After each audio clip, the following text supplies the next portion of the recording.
Kang manunggi oiba nungairaba paujel ama phi sabisinggidamak puduna laksari phi sabada changdraba yadraba taring amadi masa yamna ahongba mamalda offer pijari didi masa amada lupa lising ama pijarambadu supna tangi lupa 7 khatangda thadokjari motor machana lupa lising ani pirambadu hojik supnagi lupa lising amaga 8 khatangda thadokjari motor achobana lising 3 pirambadu supnagi hojik lupa lising aniga chawa cycle gi tareng lising ani pirambaduna supnagi lupa lising amaga chawa da yamna ahoma mamalda offer pijari Infant area da laibagi oina home delivery available free oijagani khudong chaba si lomina hausi amadi khudong chaba si lobina bagi damak ngasimak makhada pijariba number asida contact tawbiro 8729844108 number amutanga ningsingjage 8729844108 haiba number asida ngasimak contact tawbiraktuna khudong chaba asi Lomin Hausi. News Live Channel na khwai punam putaran uksa golone na pungja si oina nutigi phongba paw chedagi maruiba paw khara khanjari. Anobo Manipur semji harabadi dairi balenga si maithi bipi batai. Bobi. BJP matamda chama yankhari therak question leak oikhre mahiroi kunmanga chijakre. Rupak karur chani humbuni thoirom Rajya Sabha gi MP singda course tauki report. Naga gi Khulsing da Security na operation chathaba yararoi haina Laothorakhre. Chief Minister Yumnam Khemchanaungna pangthokadoiba mikhalgi matangda khanakhre. Mioibagi ya tamthiba khulai amoina lawba yaroi court. Ingtappa hanjalalu haina singjamai AC gi apunba club na wakat mifam chathakre. Khongjang handokhiroi JAC. Maiba khuldagi khuju khulai sing phagatkre. Sisipudagi yamlaba yu phagatpa ngamkhre. Mikhal maithi horaga miyamgi yapa thorongda 8 papibiganu karamsa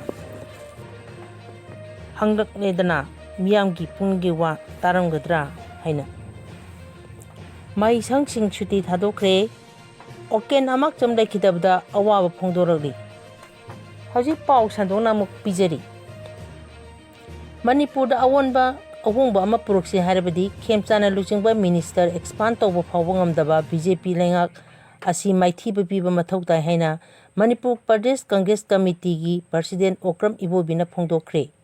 wafam asi opposition leader hai oiriba Rahul Gandhi na haudoktuna India pumbada paksana chatharakliba satrongi guns haiba campaign ga mari leinana Congress babanda ngasi pangthokkiba pawgi mifamda pawmisingi wahangi pakhom piraduna phongdokkibani mifam matuda mahana makhatan hai Thamanga taruk shurabalenga asina minister expand tawbangamdana si minister mathatana department kungi mathata yengsilaga lairiba asina afaba mata porkani habi thajaba leike maramasina Manipur awonba ahongba poroksi harabadi hojik lairiba BJP lenga isi maithiba piba mathau tai haina phongdokki India da 2014 dagi pangthokadoriba BJP lenga matamdagi hauraga hojik phawda mairoi singi kunsi lekkodaba Need UG na chingba exam kaya da question leak oikibagi thawdok punna jama yankhai thoirak sure mahiroi amana asingba exam asidabu thanabani haiduna sahi kya sangna honarakiba kaya adubu irai laina question leak oire haraga nongna exam tawgani harakpa asida thamoi kaiga mahiroi kunmanga masa mathanta sijakre hairi asigumba kaya singraga India khaktana tana malem pumda maming lerba climate activity sonam wanchuk machamangna Sidriba Papa Sara Hindona Education Minister resign Taunaba demand Tauri, Adu Police na Pajindona Tonkre, Punamak Asigi and Naga India Pumbada BJP Lang and the Towning Bada Tauna Laiba, Si Lepanda Vaya de Hyperwa Kalonda, Satrongi Guns campaign as he Hodo Kivani Haina, Hana Makataki. Lupaka Rosani Humbuni Toirum Raj Samagi MPs in the course Tauki. Hauki Basayanis da Punna Lupaka Rosani Bunitoirom, Rajya Sabha gi MP sinda course tauki haina Right to Information RTI gi khutang da khangbang ngakre hairi RTI activists Chandrasekhar Gauna thakiba RTI gi pakhumda sahi ani haibidi 2024 dagi 25 amadi 2025 to 26 da Rajya Sabha ki MP singi damak government ne lupa crore chani buni thoirom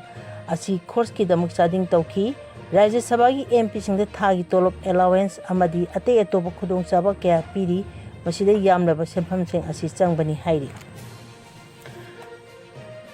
Manipur ki Chief Minister Yunang Khemcha yaungna New Delhi da laiba BJP ki headquarter da mathang chai da pangthokadoiba mikhal ki matang da khana nainakre pauchi asina phangba report amagi matungina khana nainakhiba da Bharatiya Janata Party ki national leaders sing yaungna BJP organization ki oiba mifam pangthokhibani mifam aduda BJP ki national president Nabin national general secretary ki BL Santos amadi parties ki maroi baluchingba kya saruk yaki mifam aduda Manipur yaungna India ki tongan be states sing da mathang chai da pangthokatoriba mikhal ga mari leinana wafam kya khana nainakhiba natana BJP bu henma pangal kakhaladuna India ki state khudimakta BJP ki lengak lehna bi matang da su khanaki panba yabadi Manipur ki oina chu mathang chai gi angan ba matamda mikhan pangtholoba yai haina panaribani Naga ki Khulsing da Security operation chathaba yararoi haina Laothorakhre Naga micha mari phakiba condition amata yaudana thadorokadabani haina pung kumari gi ultimatum thakiba adugi matungda thadoroktabana maram oiga Naga taba Khulsing da Security force na operation chathaba yararoi haina tangkhul laga long maikaidagi phongdorli security force na phakraba Naga micha mari adudi Wungpayo Kasa Sahi Kunmari SS Ningdum Sahi Kumapan Yaringam Lungdeng Sahi Kumari Amadi Berlo Lungneng Sahi Yangkai Taruk Makoi Mari Asi NSN IMD Kadarni July Tara Marida Hajindona Pakibani Naga Misa Mari Du Manipur Police Assam Rifles Punjab Regiment Madras Regiment Amadi Bihar Regiment Yapun Bati Mamana Operation Sataduna Padana Pukibani Upon by Security Force Aduna Human Rights Right pusu khongkang nabaga loinana pochai kaya si thugairang ki kuki tere singna Naga micham singna leiba Khulsing da landarakute awa khudongcha da kaya mayok naringe cherek asida security force na Naga Khulsing operation chathaduna awa biba asi kari marang dino hana chu TNL WC gi makai dagi hangdagdi maiba kholdagi khuju khulai chim phagat khre Imphal iske hayang police na konba maiba kholgi chingkhong da security force na thiba humbai thabak chathabada khusu khulai sing recover tawba ngamkre ngasi security force na recover tawgaba khulai sing adudi 12 bore single barrel gun ahum magazine yawba SMG carbine ama magazine yawba 9mm pistol ama magazine yawba .32 gi pistol ani lethot maru ahum Chinese hand grenade ama BP plate ani helmet ani amadi bawpheng wireless set amani hairi panbe abadi Manipur da sahi ahum hene irang tholaraba sida tongan ba security force kana lamdam masigi mafang kya digi khuji khurasing phagat pa lepti Sisipur dagi yamna ba yu phagat pa ngamkhre Churachandpur district ki Changai court police station na konba monglam MT Galtam amasung M Gamgai Gholdagi security forces ta yamna yu amasung yu chungbada changba polong kaya phagat pangam khre hari police thador pasero lamagi matuna security force na sathar pathi bombai thabak ta Khulsing adu de yu liter lising amaga changwa yangkhai yu chungbada sina bakon chamni futaruk amasung fermented rice bag samakun amachu phagat pangam ki Loinana mafam adudagi local made 12 bore single barrel gun ahumchu phagapangam ki haida zero ladana makhatari khongjang handokhiroi JSC All Manipur Trade Union Council amtuk amadi All Manipur Government Employee Organization na chathar kiba thabok lepagi khongjang makhata na dumak chathagi kani haina lup ani asigi apunba organization ama oriba Joint Administrative Council na thadokpa cherol aman phongdoli JSC President RK Bachumani na khwepi dun thador ki bacherol da makhatan hai hojik chathari ba thabak lepai khongjang asina maram oiduna Manipur lenga na hana na thangja numit khuding ki chuti kakthalamba do handokhi duna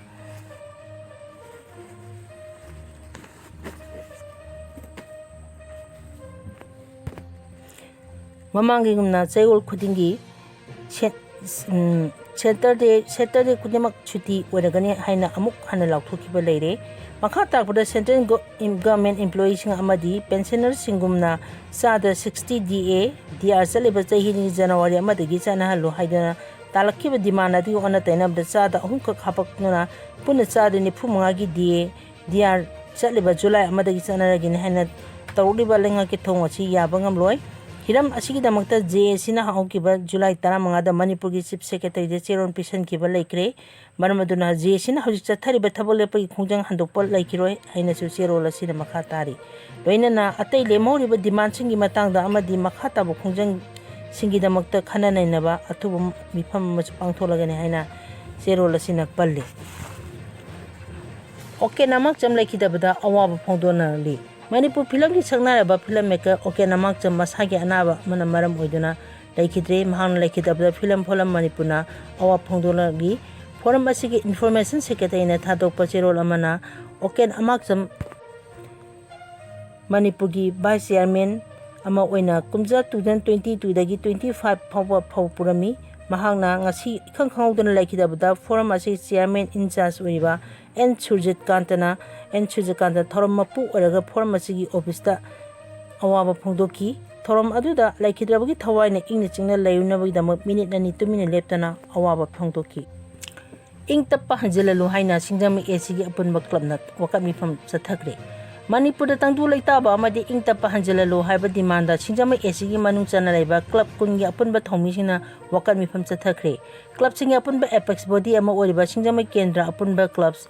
न सिंदुना सिंजमा चिंगा मखोंग वकन मिफम मदु चथकिबनी वकन मिफम मदुदा no separate administration in Manipur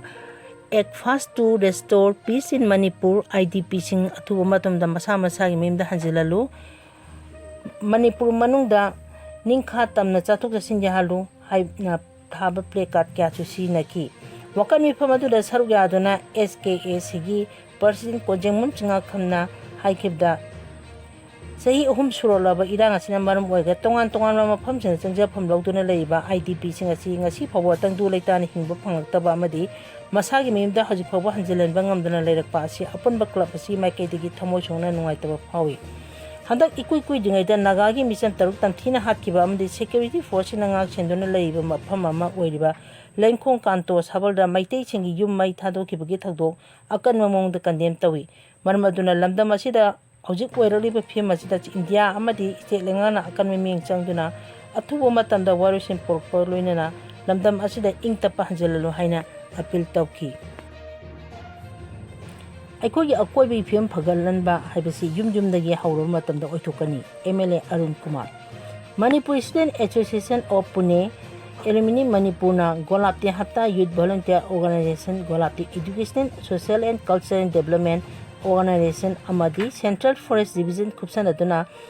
Imphal east district की वांखई एसी की मनुंग चना हप्ता गोलाप्तीदा उ चार क्या थाखरे उ थाबदुदा सरु याकेबा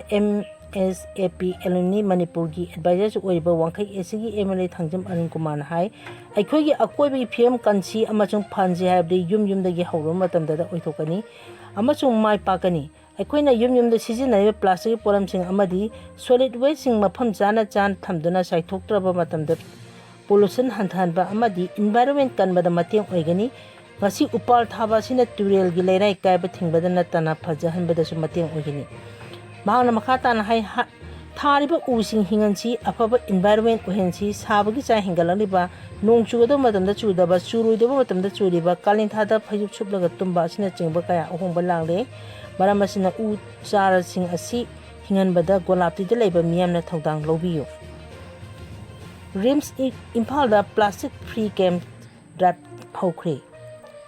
लूनानबा असंग अमानतना थनबा अमचुंग इसिंग नुसित फबा कैंपस ओहेनबा होनाबि मनुंग चना regional institute of medical sciences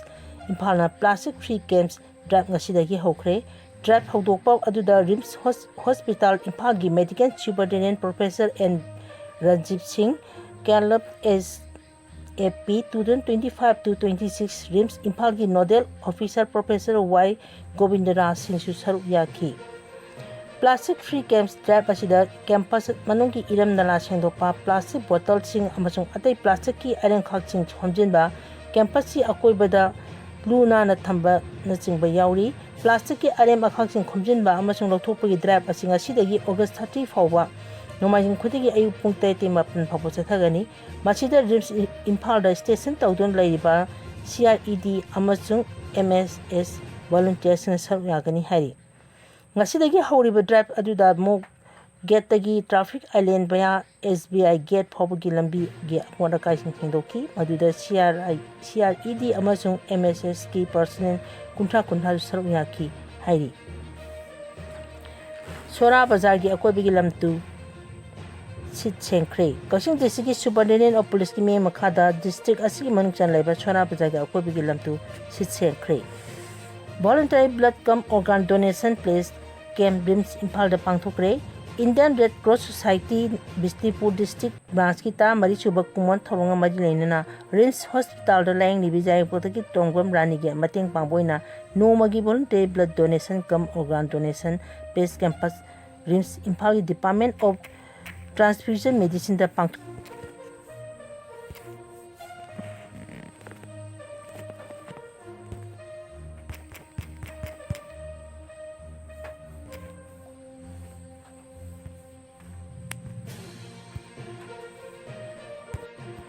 National Testing Agency na lebak miyam da thawai usitabi thawang se thare Kejriwal National Testing Agency na sinduna sahi asida pangthokiba NEET UG examination nga mari leinana miyosina tarukpa complaint gi matangda NTA na lawriba thawdang asi lebak miyam usit thawitabagi thawangni haina Aam Aadmi Party AAP gi national convener amadi hanai Delhi gi Chief Minister Arvind Kejriwal na phongdokhre NEET UG examination ga mari leinana mahairoi amadi mama pa oibasina pisilakkiba complaint sing adu sasinaba amadi AI khutangda generate tawduna semba OMR Sydney haina National Testing Agency na phongdoluna advisory warning tawkiba adu yaning da phongdoluna Arvind Kejriwal na mahaki official X account da thadropa warun amad hai lebak asigi leiba mahairoi singda kihan khangan bai thabak chatharoidabni mahairoi sing asi matam kaya sangna yamna wana NEET UG exam mai pana hona dona lagnibani adubu NEET UG examination asi